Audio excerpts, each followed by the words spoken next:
What the hell was that?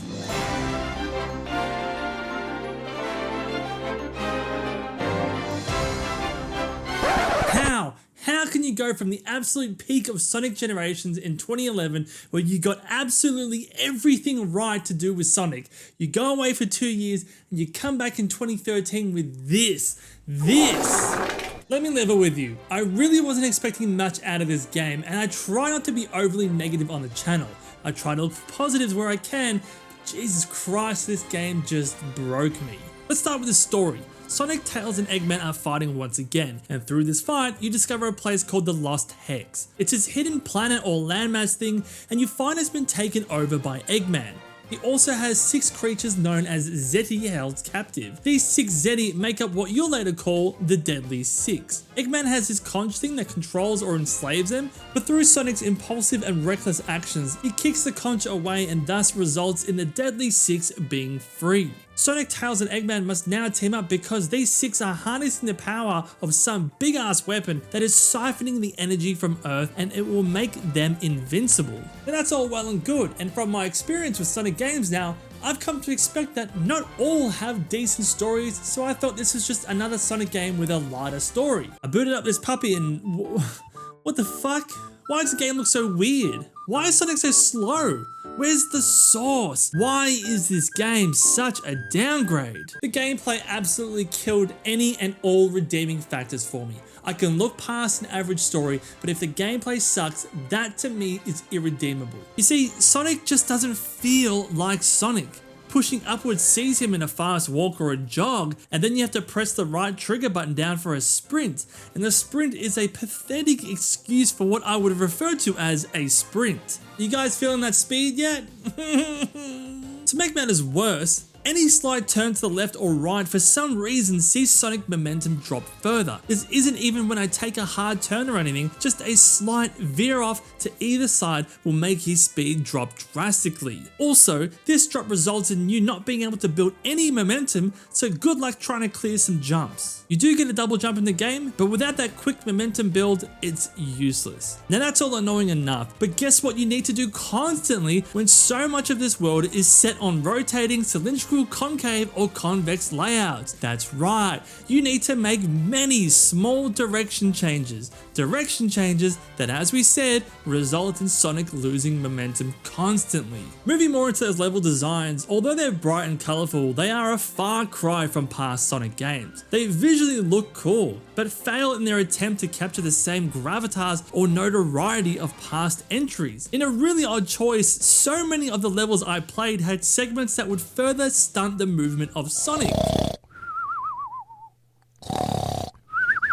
This has been seen in past games before, but it's just at such a frequency here that the game seems to have a real issue in allowing Sonic to go fast. You'll be waiting for a boss to play out their animation before you can attack, slowly bounce your way on clouds, slowly guiding giant fruit to giant blender blades. There were just so many moments in this game where I kept repeating the thought, what am I doing? What is the fucking point to any of this? I also ran into so many hidden springs where I questioned the decision to hide visual cues and elements given to the player.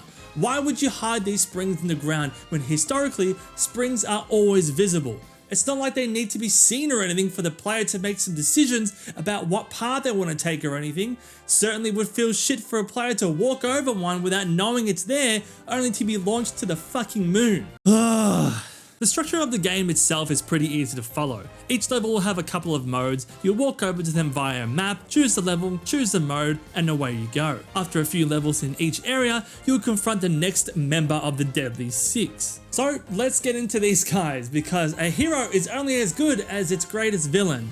And these guys are shit. I don't know what it is about them, but the best way that I can describe these guys would be if they were villains to a couple of filler episodes in a Sonic show. They show up, sure they're bad and evil, but their impact on the wider story or any wider consequences for Sonic is minimal. Each of the 6 play into incredibly superficial and surface level tropes. There's a big angry leader, a fat dopey one, and a psychotic violent one. There's also an old and wise one, but in a big twist, actually ends up being incredibly agile. Wow, that was so interesting. Truly a trope that has never, ever been done before. There are also a couple of other members, but spoiler alerts, I didn't finish the game, so I never met them. The ones I did play against usually had a couple of fights. There was an initial fight, they'll run away, and then you'll have a proper boss fight. All fights range from bad to mediocre.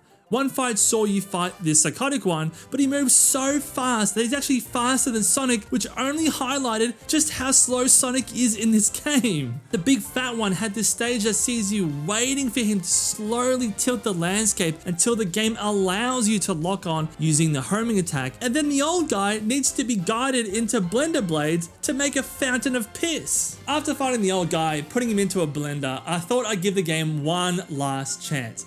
Just holding out in desperation that maybe, just maybe it gets better.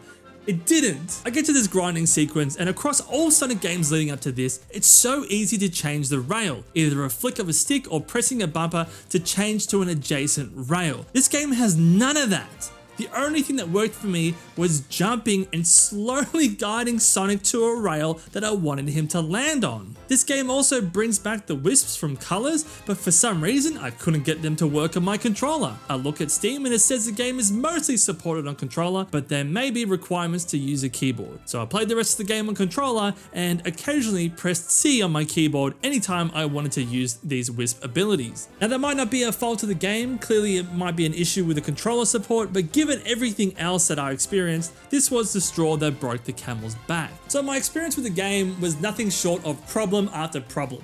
It is a biblical mishandling of Sonic's character and his capabilities, an introduction of the most goofy, lame-ass Saturday morning cartoon villains you could think of, and ultimately failed attempts at trying to reinvigorate level structures that clearly take inspiration from Mario Galaxy, and leaving me with one of the worst experiences I've had in a Sonic game that led me to refunding the game itself. There were so many questionable decisions here, none of which contributed to my enjoyment. The only real positives I can think of is that they tried something different, and I could always commend someone for that, and the game is really bright, colourful and vibrant. Music for the parts I played was great too, but outside of those things, oof, this was just horrible. Every facet that makes up a Sonic game is done worse here. This game does nothing to improve the franchise or character. From my understanding, there hasn't been a Sonic game like this before, and hasn't been one since, which only speaks volumes. I do not recommend this game. Avoid it at all costs.